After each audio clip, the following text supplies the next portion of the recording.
Саламатсыздарбы? Эфирде жесиңдилер берүүсү сиздер менен мен Элира Турдубаева. Бүгүн биз рак оорусуна чалдыккан аялдарды кантип коргойбуз жана колдойбуз туурасында сүйлөшмөкчүбүз. Бүгүнкү биздин студияга келген конокторду тааныштырып кетсем. Эргене коомдук фондунун төрайымы дарыгер Талайгүл Сабырбекова. Курдаш бейтаптар мектебинин жетекчиси Шайырбү Сагынбаева. Курдаш бейтаптар мектебинин мүчөсү Талайгүл Сейитказиева. Студияга кош келипсиздер. Мына Талайгүл эже айтып кетсеңиз, акыркы күндөрү Кыргызстанда рак оорусуна чалдыккан аялдардын саны абдан өсүп жатат да.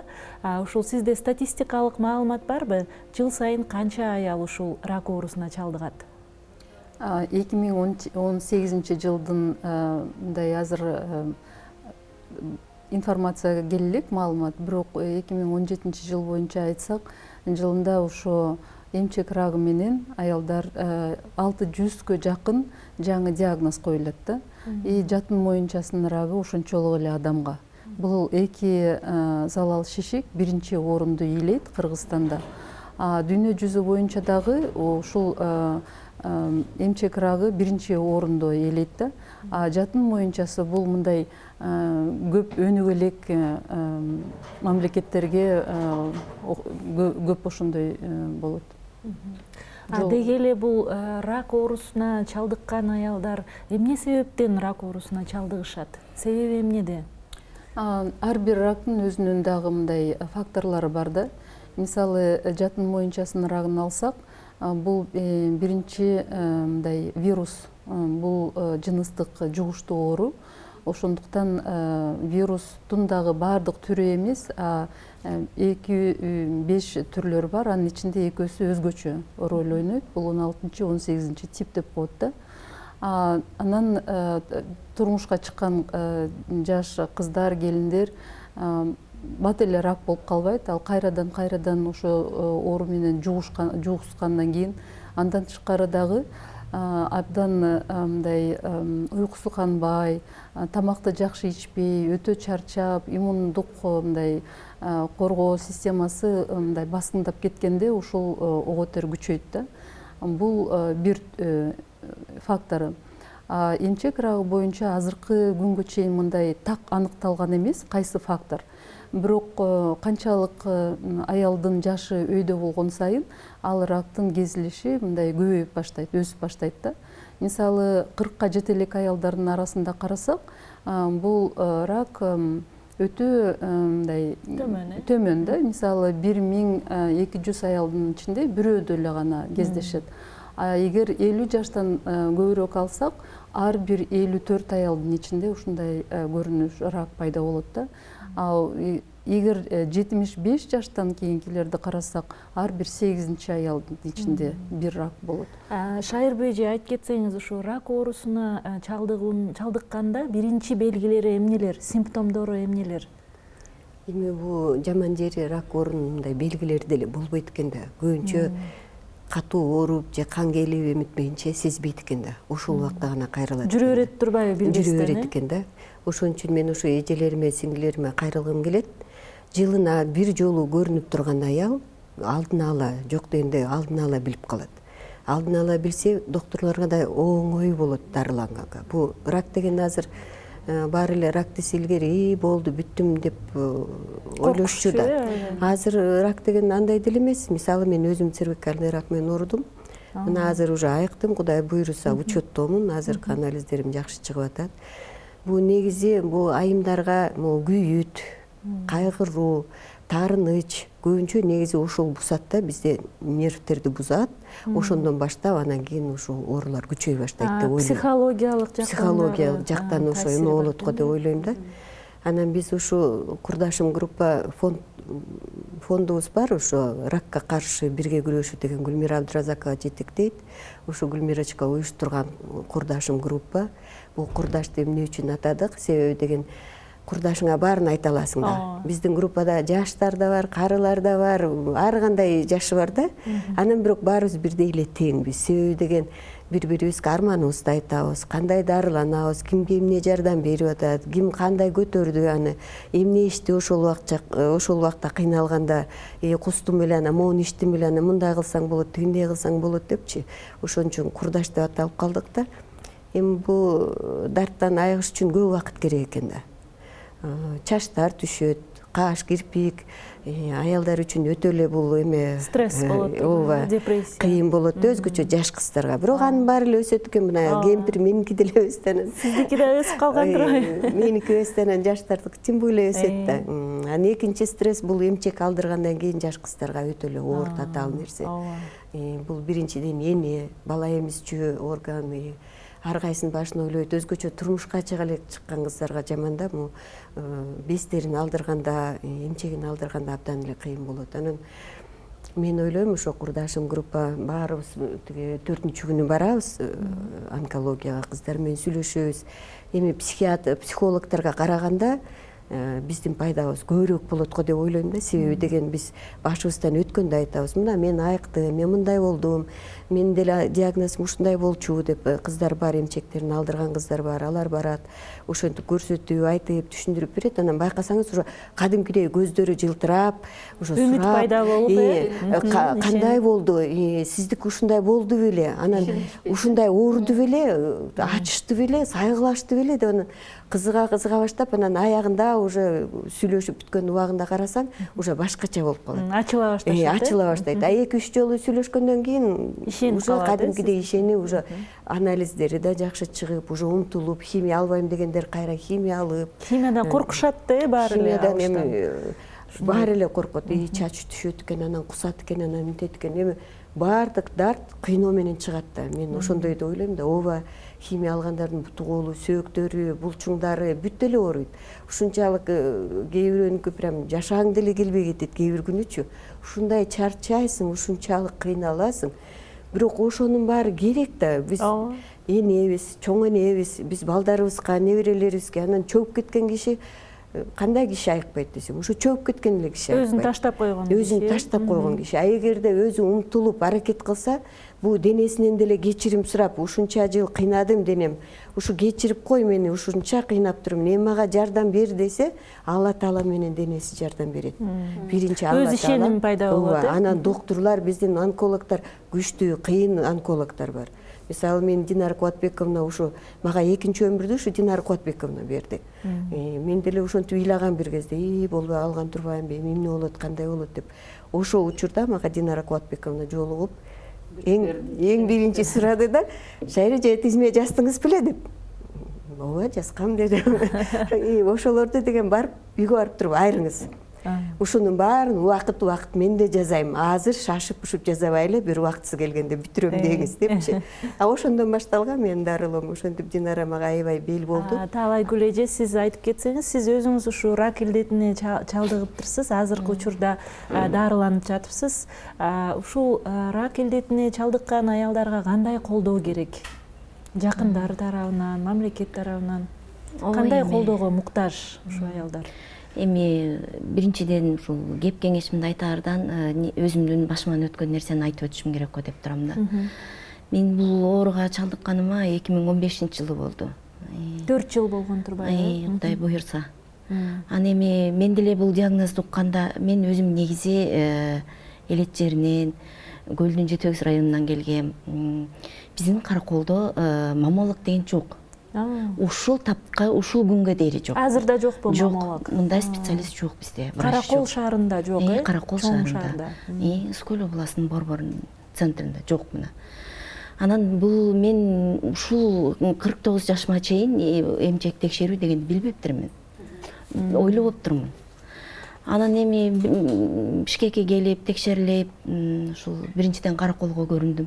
Жөн эле онколог хирургка. Ал киши ош жерден эле операцияны кылып ийем деди.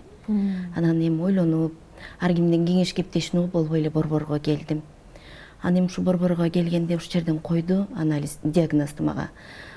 канцер, рак молочной железы деп койду. Операция кылып, мастектомия кылбаса болбойт деп. Мен деле көпчүлүк аялдардай бул диагноз коюлганда жапжарык күнү башыма чагылган менен соккондой эле болду мен үчүн дагы.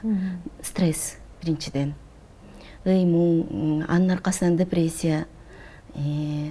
Мен ушинтип эле рак бул өкүм, өлөт турбайымбы деген ой мени да каптады.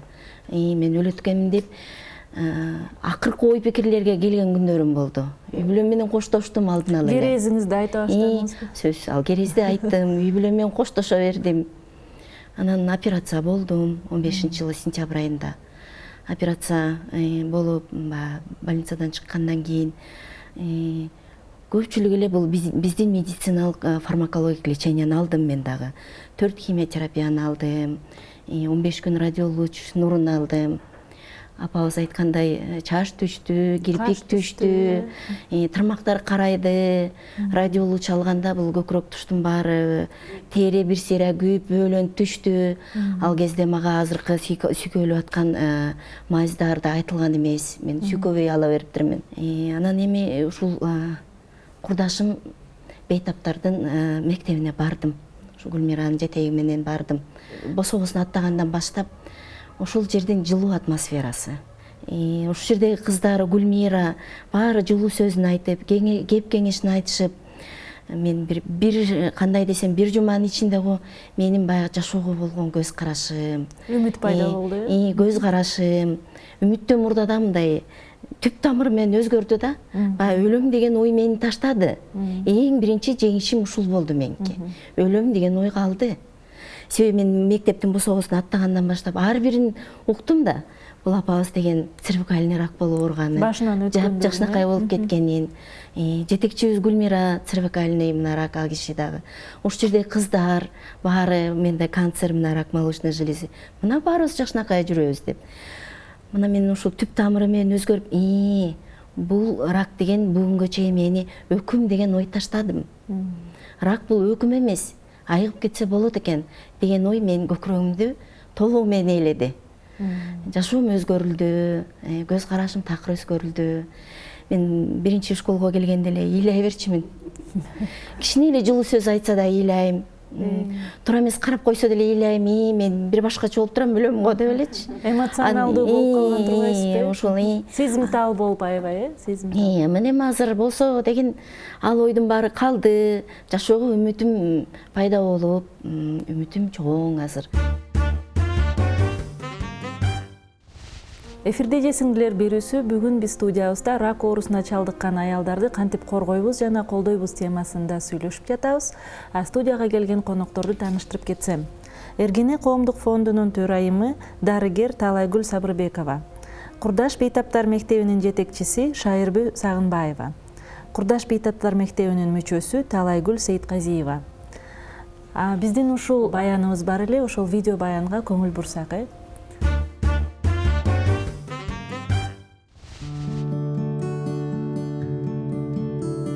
Негизи мурда өзүм пациент болгондуктан өзүм кандай бир жардам берейин деп сезим пайда болду. Ошону мындай оюңа неметсең, кармасаң постоянно ашат экен да.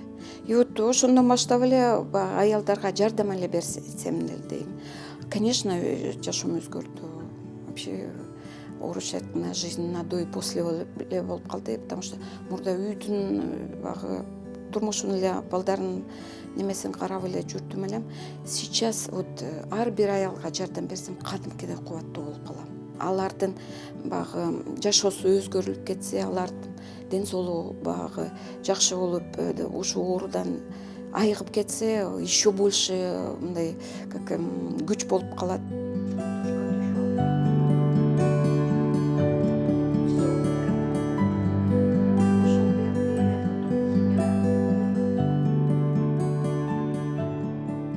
Конечно, өкүнүчтүү, что вот ошо аялдар дарыланбай оорусу күчөп кеткенине абдан өкүнүчтүү. Бул бизден кеткен жок, бул Кудайдын буйругу болуп атат.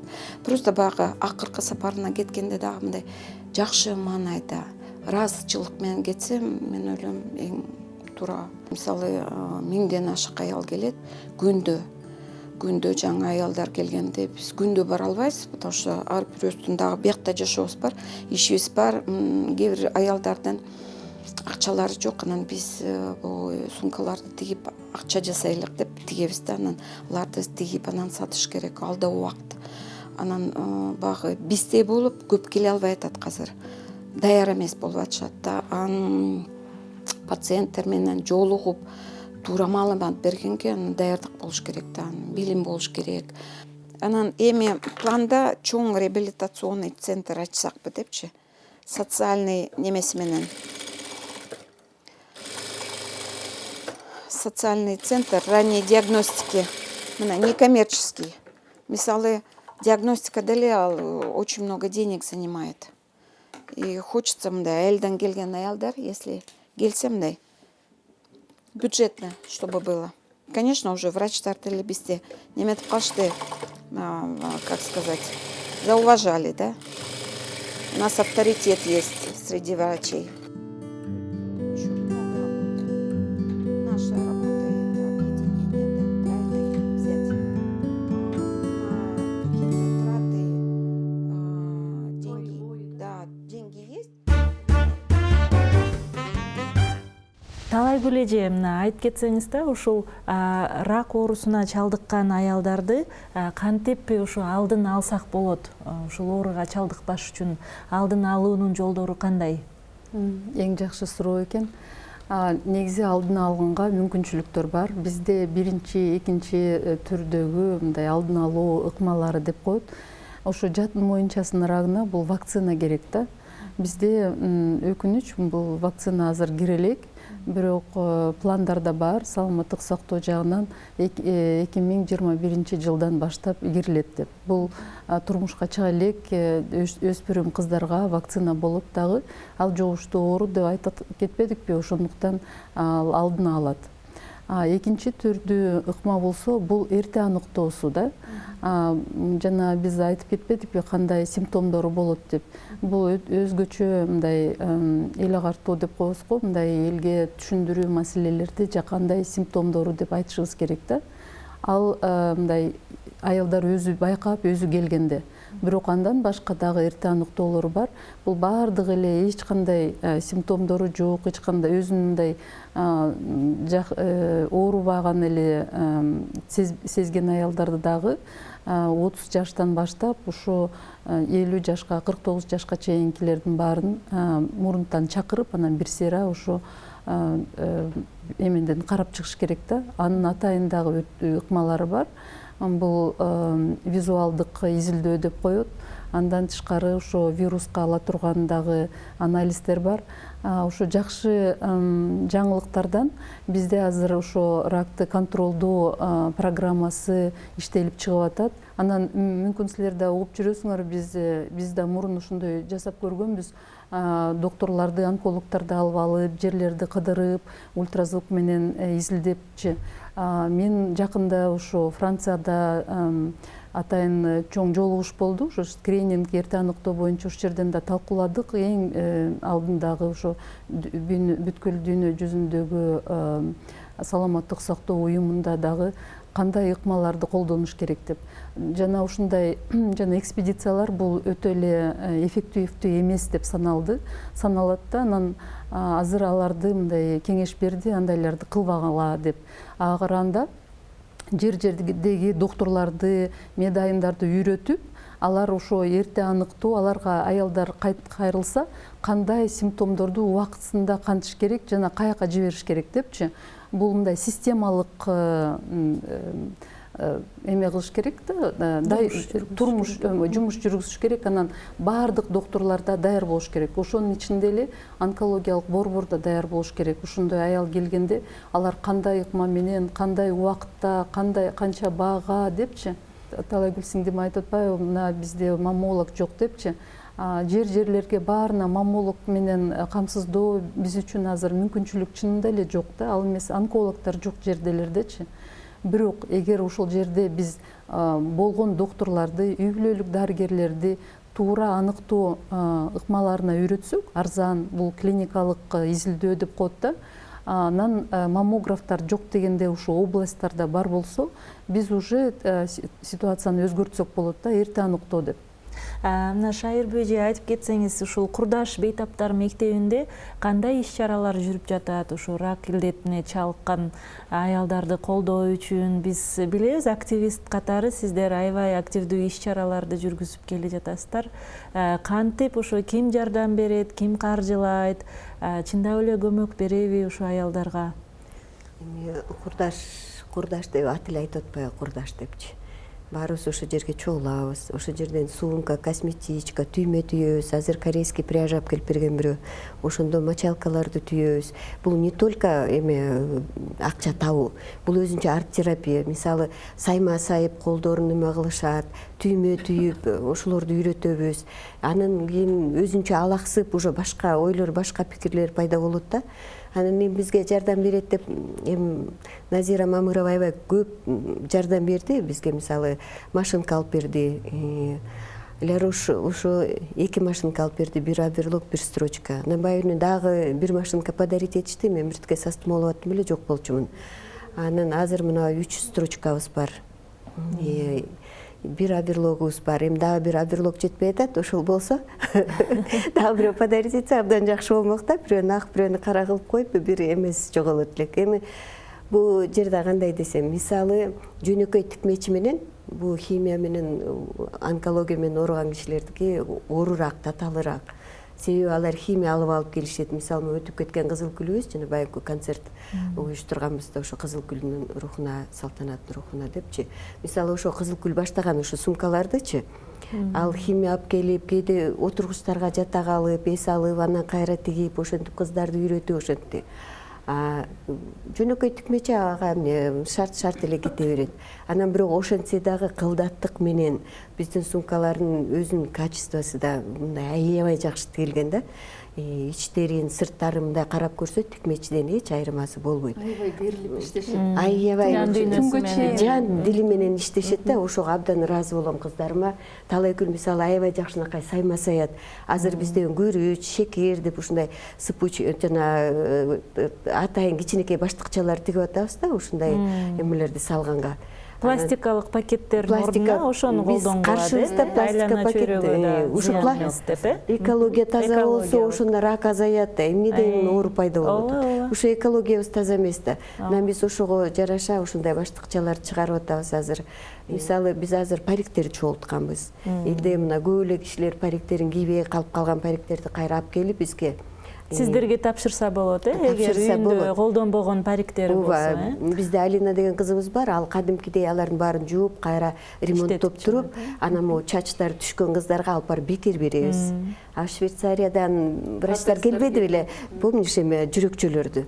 Ошо бир жүрөкчөлөрдү алып келген, алар мисалы эмчек алдырган, бестерин алдырган аялдарга колтугуна койсо кадимкидей оорусу басаңдайт да. И ыңгайлуу бирдеме жасаганга уже кадимкидей отуруп алып тигип бирдеме кылса. Жүрөкчөлөрдү жасап алып, жаңы диагноз коюлгандарга анан отделенияга барышат да.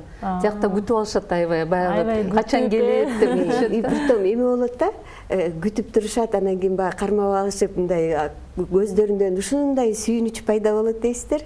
Это просто бир жыргал да, жыргал. Аларды көрүп өзүң да жыргайсың. Ушу ушу кишиге жардам бердим деп, ал киши дагы кармап алып, чын эле оорубай калат экен деп, ушунчалык ишеним да. Анан кийин бизге талай күлдөр ошо протездерди алып келип берген. Бекери ошо кыздарга таратып бердик. Эми могу эмчек алдырганда ар бирөө өзүнүн салмагын тактап алыш керек экен да. Себеби ошо протезге ошо салмагына жараша сколиоз болбос үчүн ошону сөз жок айткандай тагыныш керек да. Анан ошондой протездерди таратып бердик. Эми аны айтууга болбойт. Алар кымбат нерселер. Канчалык сүйүнөт да. Анан кийин ошону кийгенден кийин кадимкидей мындай эмчекке окшош да, өзү деле силикон экен, ичи силикон. Уну сөздө уят жок. Бир кызыбыз айтып берип атпайбы? Шайыр эже, билесизби деп койду. Кичинде деген абышка мага ушинтип айтпады, айырмасы деле жок экен деп койду. Чынында бул жердечи баардыгы маанилүү да. Биз үчүн эмчек бул эмне? Бул деген биздин мындай көркүбүз да. Аял үчүн өтө маанилүү. Анан мындан канча жыл мурун, 2009 жылы, уже почти 10 жыл болуп калыптыр. мен Америкага барып анан ушундай уюмдарды көрүп келдим эле да. Анан келип биринчи жолу конференция кылып, бизде да рак ушундай деп анан аялдарды чакырганда бири да келбей койгон да.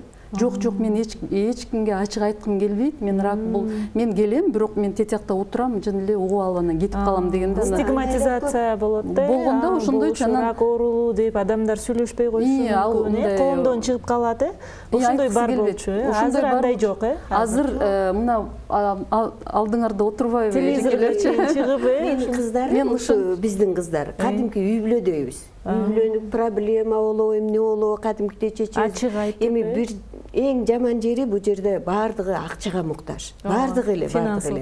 Кандай жетиштүү болбо, баары бир бул дарыланып бүткүчө баары бир жакырчылык алып келет. Анан кийин эмне үчүн бул уюм уюшулду? Ошо баарыбыз ушундан өттүк да, баарыбыз эле туугандарды деле кыйнадык, Кудай сүйөктүгү булардын тааныштарың баарын. Анан аягында эмне кыласың? Аягында айлаң жок. Балдарын кыйнагың келбейт, уже айткың келбейт. Кээ бирөөлөр ошондон чөгүп кетет да, эми ушундан көрө өлүп калганым жакшы деп. Менчи азыр Шайыр эженин биртика эме айтып кетким келет. Көбүнчөсү ошо ойлойт да, рак болсо эле бир аябай көп каражат депчи. Чынында эле каражат бар, бирок каражатты мурунтан билип алсаң канча болот сенин ошо дарыланууң депчи. Бюджетин билип алса, адам даярланат да. Анан биз ошондой китепче өзүбүз санап, өзүбүз алып чыктык, ошо курдашта кыздар менен кошочу. Ал китепчени каяктан алса болот? Жок, далай бизге берет, биз таратып беребиз кадимкидей отделенияга барып. Акысыз таратылат. Акысыз. Сиз мисалы интернеттен тапса болот. Мисалы бул доктор, онколог доктор, анын убактысы жок. Ал операция кылат, ал башка дагы да көп бейтаптарды алат, ал чарчайт, мындай убактысы бербейт, түшүндүрүп бергенгечи. Анан биздин ошо Эргене фонду атайын биз бейтаптар менен анан онкологдордун ортосунда мындай айтканда көпүрө да. Биз булардын аябай сложный сөздөрүн жапа мындай тилге, жалпак тилге түшүндүрүп, анан кыргызчага которуп, анан ушуларды китепче кылып, анан Гүлмиралар мындай активисттер өздөрү окуйт да, анан биз аякта айтабыз. Мисалы көп кишилер билбейт да канча акча керек, канча муктаж болорунчу, алар операцияга эле төлөбөйт, андан кийин макул диагностика ошо менен эле акчасы төгөнүп калат, а химия терапияга жетпей калат да. А биз мурунтан айтабыз, мына буга мынча акча кетет, буга мынча, анан мондай курс лечения алсаң, бул 350-450 долларга, макул $500 чейин кетет да. Бул базовый дарыларчы. Биз үчүн өтө маанилүү муну санап чыкканга. Анткени биз ошол эле өкмөттүн алдында талап коюп атпайбызбы, мына монча акча керек депчи. Ошондуктан биз сөзсүз түрдө экономика жагын карашыбыз керек да. Үй бүлөгө дагы аялга да биз мурунтан айтып койсок, алар даярланып алат. Мен бүтүшүнчө чейин мынча керек турбайбы деп акчасын бөлүп бүт баарына жеткирип коет да. Биз 4-күнү ушу больнойлордун барганда ар бирөөнө ошо бир палатага берип, мынакей ушуларды окугула, карагыла, кандай суроо бере аласыңар врачтарга, кандай жооп ала аласыңар, эмне керек экен силерге деп. А жерде ушунчалык нукра мындай докторлордун терминдери менен эмес, жөнөкөйлүк менен жазылганда ушунчалык жеткиликтүү. Кыргызча жазылган. Да, айылдан келген аялдарга дагы мындай эме болот да. Анан бирок могу каражат боюнча мисалы бизде бир айым бар. 4 химия алып туруп, андан кийин болду, үй бүлөмдү кыйнабай эле коеюн деп, дарыланбай токтотуп коюп, аз жерден калды. Дагы учурунда бизге жолугуп калып, биз кайра ошо дарылардын баарын акчасын төлөп берип, азыр ошо аракет кылып, уже эмчеги уже чирип баратыптыр прям биз жолукканда. Кадимкидей жыттанып, түмөлө уже распад прям. Анан азыр болсо уже 4 химия алды, уже жакшыраак болуп, мына эми балдарына Кудай буйруса бирине кайра кайрылып калганы калды да. Анда сиздердин фондко финансылык жактан да колдоо үчүн кайрылса болот турбайбы? Кайрылса болот. Бардык жагынан буларды мындай консультация эле эмес, каражат жок, өздөрү консультация кылбайт. Бирок доктурларыбыз бар. Көп кишилерчи, көп аялдар коркот барганданчы. Алар коркконунан эле эртеңки күнгө калтыра берет да. Эфирде же сиңдилер берүүсү бүгүнкү баарлашуубуз рак оорусуна чалдыккан аялдарды колдоо жана коргоо темасында. Бүгүнкү студиябызга келген конокторду тааныштырып кетсем. Эргене коомдук фондунун төрайымы дарыгер Талайгүл Сабырбекова, Курдаш бейтаптар мектебинин жетекчиси Шайырбүз Агынбаева, Курдаш бейтаптар мектебинин мүчөсү Таалайгүл Сейитказиева. Мына Таалайгүл эже, сиз ушул башыңыздан өткөн окуяны айтып бердиңиз биздин көрөрмандарга. Ушу биздин эже сиңдилерге, ушундай рак илдетине чалдыккан аялдарга үй бүлөсү тарабынан кандай колдоо керек, кандай коргоо керек, ошо жөнүндө айтып кетсеңиз. Үй бүлө тарабынан айта келсек, мен ушу ооруп жүрүп көп мисалдарды көрдүм да. Жогору жакта айтып өтүшпөдүбү, биринчи экти алганда негизи бул аял кишинин көркү да. Кийим кийсе дагы ушул көркүн ушул көкүрөк чыгарат экен да. Бул биринчиден сырткы эмесин ала келсек. Экинчиден эң негизгиси бул аябай эле аялдык сезимтал нерсесине аябай эле чоң катуу сокку да. Анан ушул маалда болот экен мындай мисалдар, жолдошу таштап кеткен. Эми балдар эч кайда кача албайт да, эми эне деген бала үчүн бул ыйык адам да. Анан эми ушул жолдошу ошондой бир ооруп турган чакта күйөөсү таштап кеткен, бул аябай оор да, оор нерсе. Бизде ушундайлар барбы? Бар. Мына аял кишини өлүмгө дуушар кылып түрткөн экинчи фактор, бул биринчи фактор өзү бул ооруп дарт болсо, экинчи фактор ушу жолдошу таштап кеткен да. Түгүл карагандар бар. Ушундан көрө өлүп кетпейсиңби, чирип өлбөйсүңбү деп. Анан мына кадимкидей. Вот ошолор келгенде анан бооруң ооруйт да. Анан мына ошондой учурда бул аял киши үчүн жолдошу жанында жүрүп, кандай нерсе башка туш келбесе дагы ошол учурда жөлөк болуп, таяк болуп, кеп кеңешчи болуп, акыл насаатчы болуп жанында турган, бул абдан айыгып кетиш үчүн аял кишиге бул чоң өбөлгө түзөт да. Эң негизги өбөлгө ушул. Жакындары. Үй бүлө, жакындары, эң негизгиси жолдошу өмүрлүк. Таалайгүлдүн жолдошу абдан жакшы, Жеңишбек деген жигит. Ал даже бизге жардам берет. Ушул бир жака керек болсо машинени айдап барып, кайра бизди алып келип, бул кишини машина менен жеткирип, кайра кечке күтүп, кайра алып кетет. Аял киши негизи мындай үй бүлөнүн кабагы бүркөлүп, кандайдыр эметип келсе, сразу ойлойт экен, балдарым кыйналып атат турбайбы, мен күч келтирип атат турбайбы деп. Себеби биз бир кишиге бардык. Ошентсек, баласы жаны чыгып кеткен кез экен. Анан кийин эмне болду эже? Эмне болуп кетти деп ошентсем, мен балдарга күч келтирдим. Ушундан көрө өлүп калса мени бир жылкы менде көмүп коет эле. Азыр болсо канча каражаты кетип атат. Кабагы аябай салыңкы келди. Ушу акча таппай атат окшойт. Мен ушу бир сүйүнкү дарыма акча табылбай атат окшойт деди да. Ой, жок, апа андай эмес. Анда эле жумушунда ар кандай нерселер болот да деп ошентип сорооттук да. Бирок бул ар бир эле аялда бар. Эгерде үй бүлөдө кабак бүркөлүп, бир башкача болуп калса, өзүн ойлойт биринчи эле. Ушу мен акча көп коротуп койдум, мага көп кетип атат деп, оордугун салып атам. Сөзсүз түрдө. Негизи эле аял киши өз жөнүндө эң акырында эстейт да. Биз жана эрте аныктоо жөнүндө айтып атпайбызбы? Биз ойлойбуз, биринчи бул тамак балама, күйөөмө, анан аларды кийинтсем, аларды ушундай кылсам, анан мен анан кое турайын депчи. Анан ушу эме боюнча мен дагы биздин байкелерге, эркектерге кайрылып кетет элем. Ушу аялдын ден соолугу жөнүндө эркектер түрткү берет. Биз көп жерлерде ушу аялдарды чакырып жүрүп, алар макул анан барам деп коет экен. Эркектер берчи жанагы таратып атканыңды мага деп айтты да бир байкечи. Ошондо ойлонуп калдым анан. Эмне үчүн десем, мен аялыма барып аны бардырып коеюнчу, жиберип коеюн, барып диагностикадан өтүп койсун депчи. Көрсө эркектер эме кылыш керек экен. Алар көп үй бүлөлөрдө бизде ошо акча жагы эркектерде болот эмеспи? Алар үй бүлөнүн мындай финансы жагынан алар мына мен сага акча берем, ушундай бар турбай, барып өтүп кой. Сен аны өттүңбү деп карап койсо, алар ушу аялды сактап калат да. Стимул аял үчүн. Өз үчүн өтө бул маанилүү да. Ошондуктан ошо биздин ролду ойной турган ушул биздин байкелер да. Деги эле ушул биздин эже сиңдилерге, мына айыл жергесинде, шаар жергесинде жашаган биздин берүүбүздү көрүп жаткан кыргызстандык аялдарга ошо рак илдетине чалыкпаш үчүн алдын алуу чаралары, эгер чалдыгып калса, аны менен күрөшүү негизинен ушундай жалпы кеңешиңиздерди берип кетсеңиздер. Эми жалпы эже сиңдилерге кайрылгым келет. Ар бирөө мына Таалайгүл айткандай учурунда көрүнүш керек. Бардык нерсени учурунда жасаган. Бул өзү эң Бир жакшы жылда нерсе. 2 жолу көрүнүш керек, алты ай Жок, сайын. жок дегенде бир эле жолу көрүнүп койсо Маммографка, анан гинекологко барыш керек, Маммографка барганда бул 40 жаштан баштап барса болот да. Бир жылда бир жолу, Бир жолу негизи ошондой, эгер мүмкүнчүлүгү болсо да. Болбогондо бул докторуна барып эле үй бүлөлүк дарыгерлерден клиникалык текшерүү деп коет. Бул эмчекти сыйпалап текшерүү да. Бул доктурга барып, гинекологуна балобу же үй бүлөлүк дарыгерине барып бир көрүнүш керек.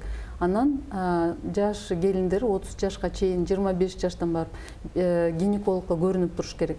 Эми аякта ар кандай ыкмалар бар. Биринчиден ушу атайын уксусная кислота деп коет, ошо менен карап эле, даже башка эчтеке болбосо да ошентип таап алса болот да.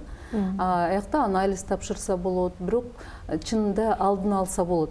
Негизи рак бул өтө жай өсө турган оору да. Бул 10 жыл талап кылат. Кичинекей көрүнбөгөндөн баштап уже чоң болуп калганга чейинчи ошону убактысында таап алсак да болот да. Анын ал үчүн мындай доктурга көрүнүп туруш керек. Эгер кандайдыр бир мындай өзгөчө симптомдор болсо, жана Шайра эже башында айтып атпады беле, мындай кан келси, же болсо мындай кандайдыр бир дагы башка выделениялар болсо, ошондо сөзсүз түрдө ай мейличи анан эмес деп койбой, убактысында барып көрүнүп коюш керек да. Бизде ушу көп бейтаптар табыптарга кайрылып эле анан убактысын коротуп алышат да, больницага барбай. Ушул эң акыркы стадиясында барышат, уже болбой калгандачы. Ушун менен кантип күрөшүш керек табыптар менен? Эми көпчүлүк эле аялдардай. Сиз да баргансызбы табыптарга? Мен да башыман кеткен. Мен деле ушул көпчүлүк эле аялдардай табыптарга баргам. Орус табына да бардым, кыргыз табына да бардым, цыгандарына да бардыңызбы? Эми ошолорго жеткен жокмун да. Анан эми ошондо деген ысык көлдүн угур кошуну деген сөз болгон, анда да угур кошунду да ичкем.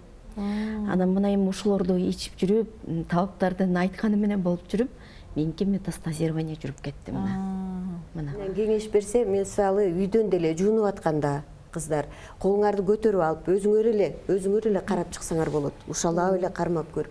Кичинекей бүчүр пайда болдубу, же кичинекей катуу нерсе пайда болдубу, бул уже биринчи белгиси. Уже докторго барыш керек. Мейли аякта маммолог жокпу, борборго баргыла, борбордо жокпу, Бишкекке келгиле. Болбосо бизге курдашымга кайрылгыла. Биз обязательно алып барып, Надирага алып барып тиги маммографка тарттырып, маммографтан бүт баары көрүнөт да. Бу эргенен маммограф аябай жакшы, цифровой, мындай баары даана так билинет экен. Ал акысызбы же акы төлөйбү? Жок, акы төлөш керек болот. Канча сом турат? Айла жок. Бизде 700 сом, 750 сом. Скидка болот. Бирок скидка кылабыз. Бизде докторлорго, анан мугалимдерге биз 450 сомго жасайбыз да. Ал анткени социалдык эме да. Онкологияда деле бар. Пенсионерлерге, 70 жаштан кийинкилерге бекер эле кылабыз бизчи. Анан бели талыкшып ооруп, шайып, кан келип, же бир башкача жыт келип, сөз жок кайрылыш керек. Бул айылда болобу, каякта болобу, эми аялдар ушу эң акыркында көрүнөт да. Тиричилик деп жүрүшөт да, күнүмдүк жашоо менен. Ошо тиричилигиңерди улантыш үчүн, ушу балдарыңарды бекем бутуна тургузуу үчүн силер азыртан өзүңөрдү карашыңыз керек. Анан кийин кечигип калганда келип алып, мынакей балдарыңар да убара, жолдошуңар да убара, баарына күч келтирип атасыңар. Алдына алып келсеңер, алдына келген оокат өзүнчө да. Кеңесип кескен бармак оорубайт дейт. Ошонусу кандай эртерээк келип жүргүлө кыздар. Суранам силерден. Эмчек рагынын дагы башка симптомдору бул кандайдыр бир суюктук чыкса же кан чыкса, анан дагы формасы дагы башкача өзгөрүп калышы мүмкүн, же болбосо кожа эмеси, териси ылдый тартылып, ушундай симптомдор. Кандайдыр бир өзгөрүүлөр болсо, мындай такыр ананка койбой кайрылыш керек да. Мындай өзүңдүн денеңди кандай нормасында кандай деш үчүн ар дайым күз күнүнүн алдына жуунуп атаарда же душ алаарда бир карап, өзгөрүүлөр жокпу, анан өзү сыйпалап карап коюш керек да. Ошондо аял көп табат. Биздин маммолог докторлорубуз айтат, 70% аялдар өздөрү таап алып келишет дейт да. Ошондуктан бул дагы бир маанилүү нерсе. Жыйынтыктап кетсем, деги эле бул Кыргызстанда аялдардын арасында ушу рак оорусуна, рак илдетине чалдыккан аялдардын саны өсүп жатыптыр. Бул алдын алуу үчүн, бул илдетке чалдыкпоо үчүн сөзсүз түрдө эрте диагностика, ошол эрте кайрылуу керек экен. Эрте кайрылса ошончолук дарылаганга да оңой экен, врачтарга да оңой экен, аз дагы акча кетет экен. Бул рак илдетине чалдыккан аялдарга аябай үй бүлөсү тарабынан, жакындары, жолдошу тарабынан колдоо керек экен. Бир эле финансылык эмес, эмоционалдык, психологиялык колдоо керек экен. Бизде ушу рак илдетине чалдыккан аялдардын колдоо фонддору бар экен, Эргене, Курдаш сыяктуу. Ушул фонддорго кайрылса дагы көптөгөн жардамдарды, кеп кеңештерди алат экен. Сизге рахмат, ушундай теманы уюштурганга сизге чоң Рахмат сиздерге. Келип туруңуздар студияга. Бүгүн биздин студияда Эргене коомдук фондунун төрайымы дарыгер Талайгүл Сабырбекова, Курдаш бейтаптар мектебинин жетекчиси Шайырбү Сагынбаева, Курдаш бейтаптар мектебинин мүчөсү Талайгүл Сейитказиева болушту. Бүгүн биз рак оорусуна чалдыккан айымдарга колдоо жана коргоо темасында баарлаштык. Сиздер менен мен Элира Турдубаева болдум. Кийинки көрүшкөнгө чейин сак саламатта калыңыздар.